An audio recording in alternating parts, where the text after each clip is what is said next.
नमस्कार दोस्तों, स्वागत है आप सभी का आपके अपने YouTube चैनल सक्सेस मंत्रा बाय दीपक राय में। दोस्तों आरआरबी एनटीपीसी के देखिए एग्जाम 15 दिसंबर से प्रस्तावित है और डेली हमारे चैनल पर आप लोग को मॉक टेस्ट सीरीज यहाँ पर चलाई जा रही है चुने हुए प्रश्नों की। और आज हम प्रैक्टिस करने वाले हैं जनरल अवेयरनेस जीके के 40 महत्वपूर्ण प्रश्न जो प्रायः एग्जाम में आते हैं और ऐसे ही प्रश्न आपके एग्जाम में पूछे जाएंगे और ये पूरी श्रृंखला डेली आप लोग को मिलेगी। तो पहला प्रश्न यहाँ पर देखिए साइंस से है। सामान्य अगर देखें तो सूची फर्स्ट और सूची सेकंड, ये इसका देखिए शुष्क बर्फ, bleaching powder, marsh gas, chloroform, ठीक है। और इसके ये रासायनिक नाम दिए गए हैं। चलिए मिलान करते हैं। देखिए शुष्क बर्फ कहा जाता है ठोस कार्बन डाइऑक्साइड को, bleaching powder calcium dichloro oxide, marsh gas है दोस्तों मीथेन जिसका अक्सर एग्जाम में आते हैं, और क्लोरोफॉर्म है ट्राइक्लोरोमीथेन। तो यहाँ पर आप देख सकते हैं कि सभी अपने आप में सुमेलित है। तो ऑप्शन नंबर डी यहाँ पर 1, 2, 3, 4 करेक्ट हो जाएगा। चलिए दूसरा प्रश्न देखते हैं। दूसरा प्रश्न है दोस्तों ताप बढ़ने से पृष्ठ तनाव, अगर ताप बढ़ेगा तो जो पृष्ठीय तनाव होता है कैसा रहेगा, घटेगा, बढ़ेगा, स्थिर रहेगा। सही जवाब है दोस्तों ताप बढ़ने पर उसका जो पृष्ठ तनाव होता है हमेशा और हमेशा घटेगा। चलिए तीसरा प्रश्न यहाँ पर देखते हैं। तीसरा प्रश्न है CH3OH किसका रासायनिक सूत्र है दोस्तों, CH3OH। और यहाँ पर हम बात करते हैं ये रासायनिक सूत्र है मेथिल एल्कोहल का। किसका है भाई, मेथिल एल्कोहल का। क्वेश्चन नंबर 4 देखिए, यदि किसी तरल के सतह पर दबाव बढ़ाया जाए तो उसका क्वथनांक, ठीक है, कोई तरल है कोई लिक्विड है उसे सतह पर दबाव बढ़ाया जाए तो उसका जो क्वथनांक होगा वह दोस्तों हमेशा आपका बढ़ेगा। इस बात का यहाँ पर ध्यान रखेंगे। चलिए अगला प्रश्न यहाँ पर देखते हैं। पांचवा प्रश्न है निम्नलिखित में से कौन न तो तत्व है और न ही यौगिक है। तो दोस्तों सबसे पहले तो आपको पता होना चाहिए तत्व की परिभाषा क्या है और यौगिक की परिभाषा क्या है। देखिए तत्व क्या होता है, ऐसे शुद्ध पदार्थ जिसका कोई भी अगर जिसको कह सकते हैं कि किसी और के द्वारा मिलाकर कह सकते हैं इसका कि नहीं निर्माण हो सकता है, पदार्थों के संयोग से नहीं बनाया जा सकता है, वह तत्व शुद्ध पदार्थ होते हैं। और यौगिक क्या होता है, 2 या 2 से अधिक तत्वों के एक निश्चित अनुपात को। तो यहाँ पर आप देख सकते हैं कि जो वायु है ये मिश्रित है, ठीक है। तो यहाँ पर ये क्या होगा, विभिन्न गैसों का मिश्रण है और इसका कोई निश्चित अनुपात नहीं है। तो ये न तो तत्व में आएगा और न ही यौगिक में आएगा, ठीक है। तो समझ गए आप लोग। चलिए अगला यहाँ पर प्रश्न देखते हैं। क्वेश्चन नंबर देखिए यहाँ पर आपसे पूछा जा रहा है, वर्ल्ड ज्योग्राफी से है। उत्तर कोरिया तथा दक्षिण कोरिया के बीच की सीमा रेखा को क्या कहते हैं। तो दोस्तों उत्तर कोरिया और दक्षिण कोरिया की सीमा रेखा को 38वीं समांतर। अगला प्रश्न दोस्तों, खजुराहो के प्रख्यात मंदिर निम्नलिखित में से किस शैली के उदाहरण हैं। तो इससे दोस्तों कई प्रकार से प्रश्न बनते हैं खजुराहो के मंदिर से। तो इसमें पहला तो प्रश्न आपका ये पूछा जाता है कि किसने बनाया था, चंदेल शासकों ने।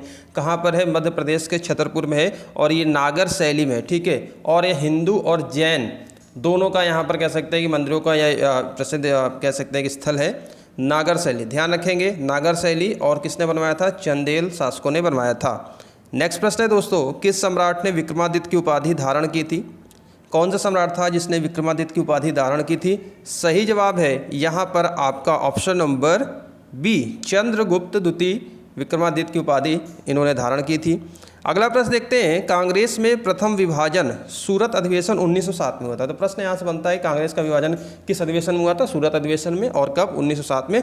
अब उस अधिवेशन के अध्यक्ष कौन थे, यहाँ से भी प्रश्न कई बार आपसे बने हुए हैं। और दोस्तों उस अध्यक्ष के अधिवेशन के जो अध्यक्ष थे ये थे रास बिहारी बोस। और इसी में आपको पता है कि कांग्रेस में 2 दल फूट हो गई थी, गरम दल और नरम दल।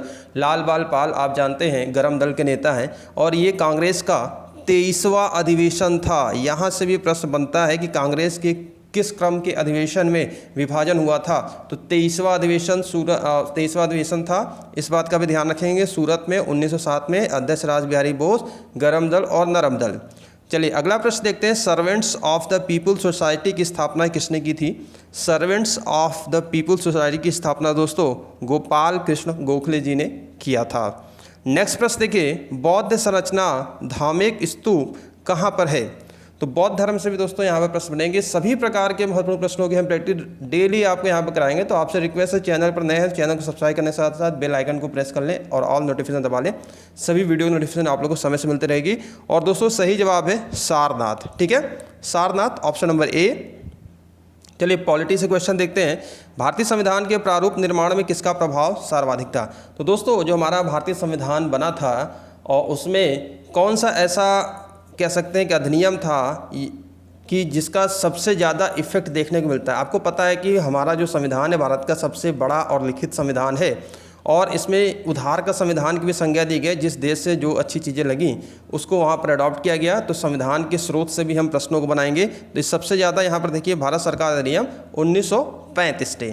ठीक है, चलिए अगला प्रश्न यहाँ पर देखते हैं। बरमूडा त्रिभुज अवस्थित है, ये बरमूडा ट्रायंगल आपने पढ़ा होगा और ये दोस्तों किस महासागर में स्थित है? यहाँ से प्रश्न आपसे पूछा जा सकता है। सही जवाब है उत्तरी अटलांटिक महासागर, उत्तरी अटलांटिक महासागर। नेक्स्ट देखते हैं। चलिए कृषि से आपसे प्रश्न पूछा जा सकता है। निम्नलिखित में से कौन सी रबी की फसल नहीं है? तो दोस्तों फसलों के जो 3 मौसम होते हैं रबी, खरीफ, जायद, यहाँ से हमेशा प्रश्न बनते हैं। और रबी की फसल इनमें से जो दोस्तों नहीं है वह है आपकी चावल। और दोस्तों चावल क्या है? ये खरीफ की फसल है। ठीक है, बाकी 3 आप गेहूँ, जौ, चना, ये सरसों देख रहे हैं। इस प्रकार से ये सभी आपकी क्या होती हैं? ये रबी की फसल है। और रबी की फसल कब बोई जाती है? अक्टूबर नवंबर में बोई जाती है, नहीं जाड़े के समय बोई जाती है और गर्मियों में काटी जाती है। वहीं खरीफ की फसल की बात करते हैं तो जून जुलाई में बोया जाता है। ठीक है, चलिए अगला प्रश्न देखते हैं। कालिदास द्वारा संस्कृत में रचित अभिज्ञान शाकुंतलम। तो आपसे यहाँ से प्रश्न हो जाता है अभिज्ञान शाकुंतलम किसने लिखा है? कालिदास जी ने लिखा है। अब अभिज्ञान शाकुंतलम का अंग्रेजी में सबसे पहले किसने अनुवाद किया था? ठीक है, तो आप देख रहे हैं चुने हुए महत्वपूर्ण प्रश्नों की ये श्रृंखला आपको मिल रही है और आपके एग्जाम तक बहुत अच्छी आपकी प्रैक्टिस रिवीजन हो जाएगा मोस्ट इंपॉर्टेंट प्रश्नों की। चाहे आप polity, history, economics, geography, science की बात करते हैं, सभी प्रश्नों को करंट अफेयर्स भी आपको मिलेगा। ऑप्शन नंबर यहाँ पर है सर विलियम जोन्स। और इसकी पीडीएफ के लिए आप हमारे टेलीग्राम ग्रुप, नीचे चैनल के डिस्क्रिप्शन बॉक्स में लिंक है, वहाँ से जुड़ जाइए। सभी पीडीएफ आप लोग को जल्द अवेलेबल करा दी जाएगी। अगला प्रश्न देखिए। अमीर खुसरो किसका दरबारी कवि था? अमीर खुसरो किसका दरबारी कवि था? अलाउद्दीन खिलजी। ऑप्शन नंबर यहाँ पर बी करेक्ट है। चलिए आ जाते हैं सिंधु घाटी सभ्यता। वेरी वेरी मोस्ट इंपॉर्टेंट प्रश्न है। मोहनजोदड़ो की सबसे बड़ी इमारत कौन सी है दोस्तों? मोहनजोदड़ो। तो आप सिंधु घाटी सभ्यता से सभी प्रकार के प्रश्न यहाँ पर बनेंगे, हर एग्जाम में पूछे जाते हैं। आप यहाँ पर देखें तो मोहनजोदड़ो की दोस्तों सबसे बड़ी इमारत है ग्रेट ग्रेनरी, बड़ा धान्यागार। ठीक है, इस बात का ध्यान रखें। बहुत से छात्र यहाँ पर ग्रेट बात लगा के चले आते हैं, नहीं, सबसे बड़ा यहाँ पर धान्यागार है, ग्रेट ग्रेनरी है। और यहीं से देखिए आपका स्नानागार भी यहीं से प्राप्त हुआ था।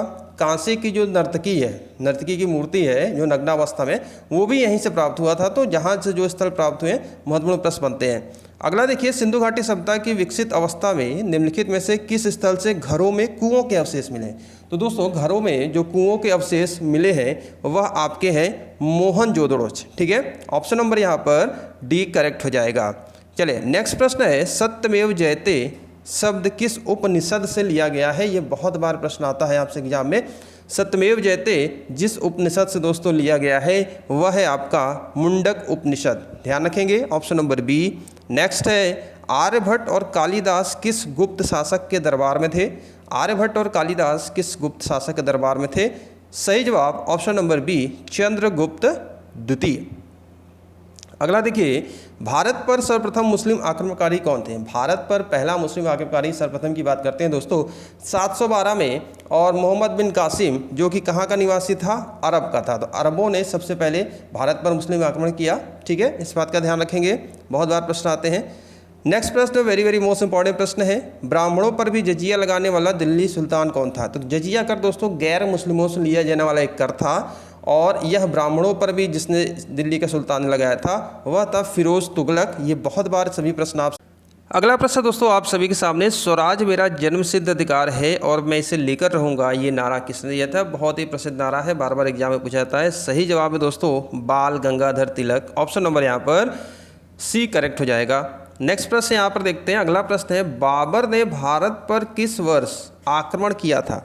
तो दोस्तों भारत में बाबर ने जो आक्रमण किया था वह था 1526 ईस्वी में, और आपका 21 अप्रैल 1526 को पानीपत का प्रथम युद्ध हुआ था जिसमें इब्राहिम लोदी और बाबर के मध्य युद्ध हुआ था और इब्राहिम लोदी की हार हुई थी। यहीं से मुगल वंश की अगर हम बात करते हैं कि बाबर के जो नींव है स्थापना है यहाँ से होती है। तो ऑप्शन नंबर यहाँ पर क्या है? 1526। भारत में पुर्तगाली सत्ता की वास्तविक नींव रखने वाले महानतम पुर्तगाली गवर्नर कौन थे? तो दोस्तों यूरोपियों के जो आगमन है यहाँ से प्रश्न बनता है और सर्वप्रथम पुर्तगाली आए थे, फिर इसके बाद PDE पुर्तगाली, डच, इंग्लिश, फ्रांसीसी, और बाद में गोवा जब मुक्त हुआ तो पुर्तगाली ही भारत से बाहर गए। तो यहाँ पर आपका जो अल्बुकर्क है दोस्तों, इसको वास्तविक संस्थापक कहा जाता है। अल्बुकर्क को, इसने गोवा को जीता था 1510 में। ठीक है, तो ऑप्शन नंबर बी यहाँ पर करेक्ट हो जाएगा।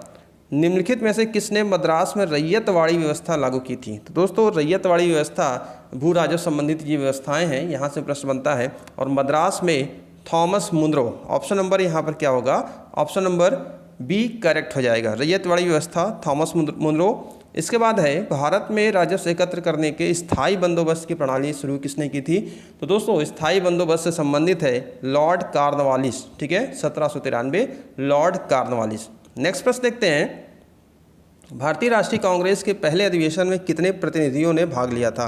तो दोस्तों भारतीय राष्ट्रीय कांग्रेस का पहला जो अधिवेशन हुआ था ये आपका 28 दिसंबर 1885 को हुआ था। ठीक है, 28 दिसंबर 1885 को हुआ था, जो कि तत्कालीन बम्बई के ग्वालियर टैंक स्थित गोकुलदास तेजपाल संस्कृत कॉलेज में। इससे भी प्रश्न बनता है, जिसकी अध्यक्षता की थी WC बनर्जी जी ने। ठीक है, WC बनर्जी जी ने की थी, जिसमें कुल आपके 72 प्रतिनिधियों ने हिस्सा लिया था, पार्टिसिपेट किया था। अगला प्रश्न देखते हैं, निम्नलिखित में से किस अनुच्छेद में इंडिया को भारत भी कहा गया? भारत दैट इज इंडिया कह सकते हैं, इंडिया दैट इज भारत, ये जो लिखा गया है आपका कौन सा अनुच्छेद है? तो दोस्तों ये आपका अनुच्छेद 1 है, ऑप्शन नंबर ए करेक्ट है। नेक्स्ट प्रश्न देखते हैं, हमारे संविधान में न्यायिक समीक्षा की धारणा किस देश के संविधान से लिया गया है? तो जैसा कि हमने बताया कि संविधान के जो विदेशी स्रोत हैं यहाँ से अक्सर हमेशा एग्जाम में प्रश्न बनते हैं और सभी प्रकार के प्रश्नों की हम आपको प्रैक्टिस कराते रहेंगे। ये दोस्तों लिया गया USA से, संयुक्त राज्य अमेरिका से। स्वतंत्रता का अधिकार भारतीय संविधान के किन अनुच्छेदों में वर्णित है? ठीक है, तो दोस्तों स्वतंत्रता का अधिकार, हम मौलिक अधिकारों की बात करते हैं। ठीक है, मौलिक अधिकार आपके भाग 3 में है और आपके जो अनुच्छेद हैं 12 से 35, कहाँ से कहाँ तक? भाग 3 अनुच्छेद 12 से 35 यहाँ से प्रश्न बनते हैं। और इसमें दोस्तों जो आपका स्वतंत्रता का अधिकार है अनुच्छेद 19 से 22 में है। ठीक है, अनुच्छेद 19 से 22 में है। अगला प्रश्न दोस्तों यहाँ पर देखिए, भारतीय संविधान में मूलभूत अधिकार यानी कि आपके जो मौलिक अधिकार हैं यह किस संविधान से लिए गए, किस देश के संविधान से लिए गए हैं? तो यह दोस्तों अमेरिकी संविधान से, USA के संविधान से लिया गया है। अगला प्रश्न यहाँ पर देखते हैं, लोकसभा और राज्यसभा के संयुक्त सत्र की अध्यक्षता कौन करता है? तो यहाँ पर इस बात का ध्यान रखेंगे, इससे 2 प्रकार के प्रश्न बनते हैं। पहला तो कौन इसको आहूत कराता है, बुलाने का कार्य कौन करता है? तो बुलाने का कार्य दोस्तों आपके राष्ट्रपति करते हैं। अनुच्छेद 108 के तहत संसद के दोनों संयुक्त सत्रों के अधिवेशन बुलाने का कार्य राष्ट्रपति के माध्यम से किया जाता है, जिसका वर्णन आपका 108 अनुच्छेद 108 में है। जबकि दोनों सदनों की अध्यक्षता आपके करते हैं लोकसभा के स्पीकर, और यह संविधान के 118 अनुच्छेद 118 के तहत यह कार्रवाई होती है। तो ऑप्शन नंबर यहाँ पर सी करेक्ट है। ठीक है, ध्यान रखेंगे, अध्यक्षता जब आए तो लोकसभा स्पीकर, बुलाने का कार्य जब आए तब आप भारत के राष्ट्रपति लगाएंगे। ठीक है, तो ऑप्शन नंबर सी यहाँ पर करेक्ट है। नेक्स्ट प्रश्न देखते हैं, भारत के नियंत्रक और महालेखा परीक्षक की रिपोर्ट की समीक्षा करने वाली संसदीय समिति है। तो दोस्तों जो रिव्यू करती है, जो समीक्षा करती है लोक लेखा, भारत के जो CAG हैं वो आपकी जो है ऑप्शन नंबर सी लोक लेखा समिति। ठीक है, पब्लिक अकाउंट कमेटी, जिसको इन शॉर्ट PAC भी कहा जाता है। ऑप्शन नंबर सी करेक्ट है। भारतीय संविधान का कौन सा अनुच्छेद राज्य सरकारों को ग्राम पंचायतों के गठन का निर्देश देता है? तो त्रिस्तरीय पंचायती राज व्यवस्था, और ये आपका क्या है, स्थानीय स्वायत्त शासन कह सकते हैं, और जनक लॉर्ड रिपन और बलवंत राय मेहता समिति की जो देन है त्रिस्तरीय पंचायती राज व्यवस्था, अनुच्छेद 40। ऑप्शन नंबर यहाँ पर क्या है, ये ग्राम पंचायतों गठन का निर्देश कौन देता है? अनुच्छेद 40 देता है। ठीक है, चलिए अगला प्रश्न देखते हैं, शांत घाटी किस राज्य में स्थित है? चलिए इंडियन ज्योग्राफी से प्रश्न है, साइलेंट वैली या शांत घाटी, ये दोस्तों आपका केरल में है।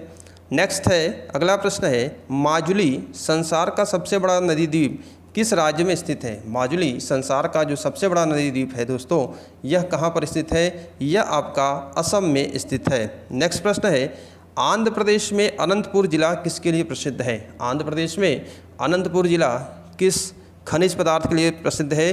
सही जवाब है दोस्तों गोल्ड, सोने के लिए ये आपका फेमस है। चलिए आज का आखिरी प्रश्न देखते हैं, पृथ्वी के वायुमंडल में कितनी ऊंचाई तक गैसों का आवरण है। दोस्तों जो पृथ्वी का वायुमंडल है इसमें कितनी ऊंचाई तक गैसों का आवरण मिलता है, और आपके जो लेयर्स हैं, 5 प्रकार के लेयर्स हैं पृथ्वी के वायुमंडल में, आप सभी जानते हैं, क्षोभ मंडल, समताप मंडल, मध्य मंडल, आयल मंडल और वायुमंडल। तो इससे भी प्रश्न बनेंगे, आगे हम सभी की प्रैक्टिस कराते रहेंगे। तो फिलहाल यहाँ पर देखिए ऑप्शन नंबर डी करेक्ट है, 300 किलोमीटर। तो ये था दोस्तों model mock test paper number 1, और उम्मीद करते हैं कि क्वेश्चन आपके लेवल के एग्जाम पॉइंट सभी इंपॉर्टेंट है। सभी प्रश्नों को हम यहाँ पर आपको कवर कराएंगे। आपसे रिक्वेस्ट है कि चैनल पर नए हैं, चैनल को सब्सक्राइब करके बेल आइकन दबा लीजिए, ऑल नोटिफिकेशन दबाइए और हमारे टेलीग्राम ग्रुप से जुड़ जाइए। सभी लेटेस्ट अपडेट, सभी पीडीएफ आप लोग को वहाँ पर प्रोवाइड करा जाएगा। ये अभी के लिए इतना ही, मिलते हैं नेक्स्ट वीडियो में। Thank you.